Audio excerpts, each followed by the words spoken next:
البدع والأهواء، أهل البدع العقائدية وأهل البدع السياسية. نقول بيننا وبينكم السلف، بيننا وبينكم الكتب، كان فيقول البدع بيننا وبينكم. Nanti ada pembahasan korban tapi ya di belakang. Untuk yang apa itu? Riyadhus Shalihin. Bismillahirrahmanirrahim. Qala al-Imam An-Nawawi rahimahullah al-haditsus sadis wa an Jarir bin Abdullah radhiyallahu anhu qala Rasulullah sallallahu alaihi wasallam man la yarhamun nas. Ini berarti dia bukan sekedar khabar tapi dia adalah syarat. Man lam yarhamin nas lam yarhamhullah. Yarhamin nas. Iya, artinya arham disukun. Barang siapa tidak menyayangi manusia, maka Allah tidak menyayangi dia. Muttafaqun alaih. Ini hampir sama dengan dalil-dalil yang lain. Dalil yang Abi Hurairah itu, man la yarham la yurham. Di sini terang-terangan dalam hadis Jarir bin Abdullah, Rasulullah SAW menyebutkan fa'ilnya adalah Allah Ta'ala. Barang siapa tidak menyayangi manusia, maka Allah tidak menyayangi dia. Iya, karena kita diciptakan memang untuk apa? Untuk merealisasikan kasih sayang. Baik, sebagaimana firman Allah Ta'ala yang sering diucapkan oleh apa? Oleh para khatib. Ya ayyuhan nasu taqu rabbakumul ladzi khalaqakum min nafsin wahidah wa khalaqa minha zawjaha wa batha minhuma rijalan katsiran wa nisaa'a wattaqullaha alladzi tasaaluna bihi wal arham. Dan bertakwalah kalian kepada Allah yang dengan namanya kalian itu saling meminta dengan nama Allah, wal arham, dan peliharalah rahim-rahim, yaitu hendaknya kalian saling menyayangi, terutama dengan apa? Sanak kerabat sendiri dan secara keumuman, karena semuanya adalah apa? Sebagaimana sabda Rasulullah SAW, An-nas min Adam wa Adam min turab. Manusia semuanya adalah dari Adam dan Adam adalah dari tanah. Disebutkan di dalam, kalau nggak salah dalam Adqiyah, ana lupa, atau di dalam biografi Muawiyah, yaitu ada seseorang yang dia datang kepada Muawiyah, dan ma'ruf Muawiyah bin Abi Sufyan radhiyallahu anhu memang dermawan. Nah, dia datang mengatakan, oh, saya adalah kerabat Anda, saya ada keperluan. Nah, Muawiyah tanya, saya merasa nggak kenal engkau kerabat dari mana? Dia mengatakan, saya saudara Anda dari keturunan Adam. Kata beliau, oh, selamat datang bagi saudaraku. Langsung dikasih uang. Jauh sekali. Macam juga ada orang Said, keturunan Said bangga dengan keturunan dia sampai dia tidak mau kawin. Nah, bukan sesama Said. Jadi adalah seorang lelaki ini melamar seorang perempuan. Dia ditanya, kamu itu keturunan apa? Kalau bukan Said, jawabannya seperti itu, saya keturunan Adam. Jahit. Baik, manakala kita semua adalah masih bersaudara secara walaupun nasab yang agak jauh, maka kita disuruh untuk saling merahmati. Itu dari apa? Dari sudut pandang kita adalah dari Bani Adam. Dan dari sudut pandang yang lain memang kita disuruh untuk apa? Menjadi rahmat bagi alam semesta. Allah Ta'ala telah mengatakan untuk Rasulnya, laqad kana lakum fi rasulillahi uswatun hasanah. Manakala Rasul itu adalah sebagai apa? Sebagai rahmatan lil alamin, dan Rasul adalah sebagai teladan kita, maka harusnya kita juga apa? Sebagai rahmatan lil alamin. Allah Ta'ala telah berfirman, kuntum khaira ummatin ukhrijat linnas. Kalian adalah umat yang terbaik, dikeluarkan untuk manfaat bagi manusia, bukan ukhrijat ala untuk memberontak, tapi linnas untuk kemanfaatan manusia. Makanya kata Imam Ibnu Katsir rahimahullah ta'ala, wal ibad iyalullah wa ahabbum ilallah, anfa'uhum li'iyalih, bahwasanya para hamba adalah di dalam tanggungan Allah, dan orang yang paling dicintai oleh Allah adalah orang yang paling bermanfaat untuk para tanggungan Allah itu, yaitu orang yang paling rajin membantu mereka, menolong mereka, mengasihani mereka, dan seterusnya. Dan karena itulah banyak dalil-dalil yang menunjukkan bahkan rahmat bukan hanya untuk manusia, bahkan juga untuk binatang. Rasulullah SAW di dalam hadis Abi Hurairah itu menyebutkan bainama rajulun yamshi atshan, bahwasanya ada seseorang yang dia berjalan di suatu jalan dan dia sangat haus, dan ini kisahnya ma'ruf dan nanti akan sudah pernah kita lewati, yang dia itu kemudian meminum dari sumur itu. Kemudian ketika dia naik dari sumur, dia melihat ada anjing yang kehausan. Dia mengatakan, laqad balagha bi hadzal kalb ma balagha bi minal atash. Anjing ini sudah sangat haus sebagaimana kehausan yang telah aku alami. Kemudian apa, dia turun lagi ke dalam sumur dan mengambil air dari sumur itu dan memberikan minum. Fasaqahu faghafarallahu lah.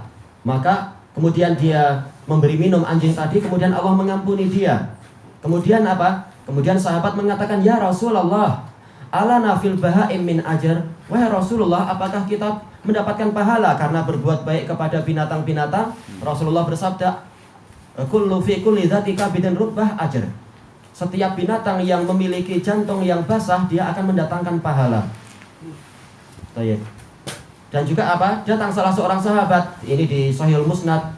"Ya Rasulullah, ini rahimtu syati katsiran." Wahai Rasulullah, saya itu menyayangi kambing saya banyak sekali. Wa ini idza dzabahtu rahimtu.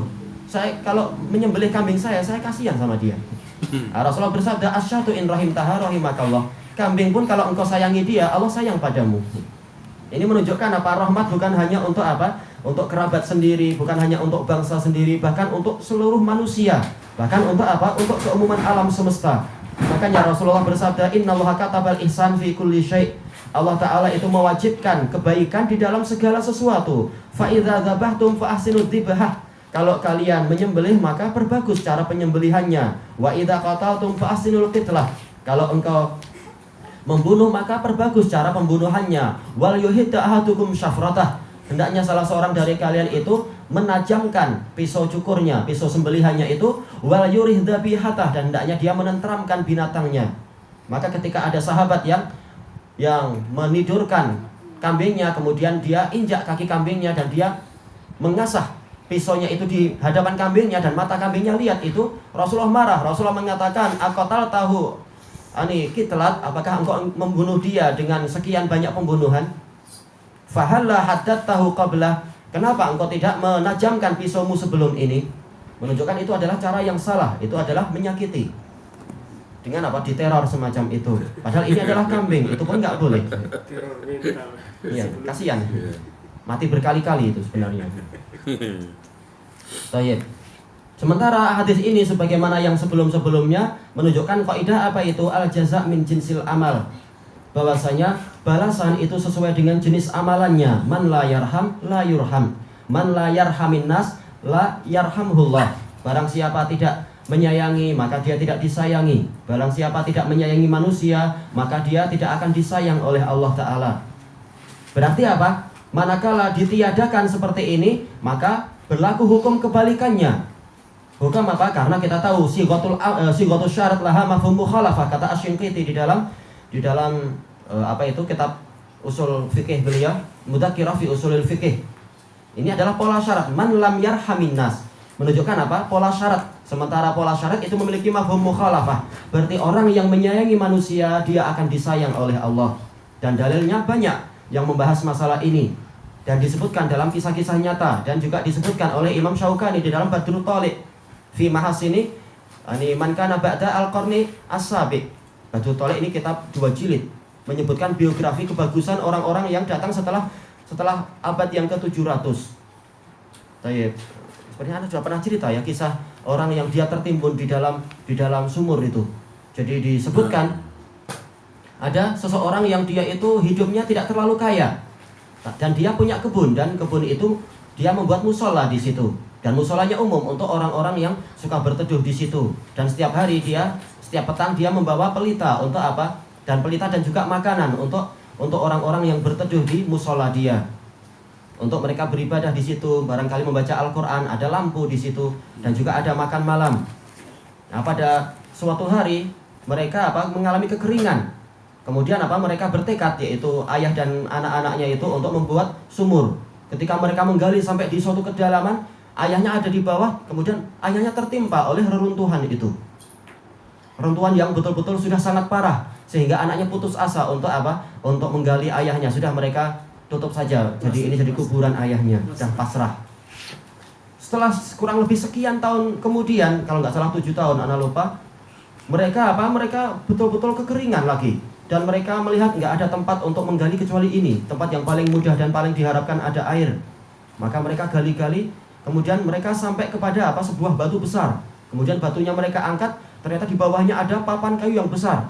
Ketika mereka buka, ayahnya masih hidup di situ. selama 7 tahun. Masya Allah. Sedih mereka dan gembira dan terkejut.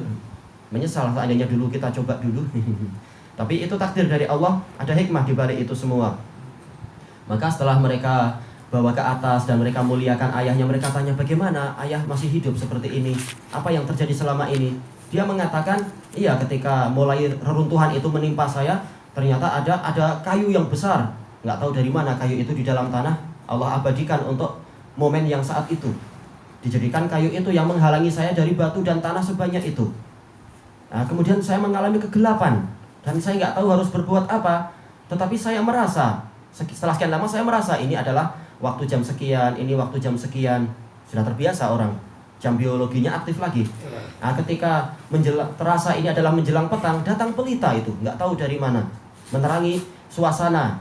Dan ketika tiba waktu untuk makan malam, datang makanan itu. Dan itu saya dapatkan setiap hari. Dan kemudian apa? Sampai kalian membuka kembali setelah 7 tahun itu. Dan ini disebutkan oleh Imam Asy-Syaukani, dikatakan dengan ini adalah kisah nyata dari para ulama. Yaitu kisah itu dinikulkan oleh para ulama tentang apa? Orang yang di Yaman, tentang kejadian itu.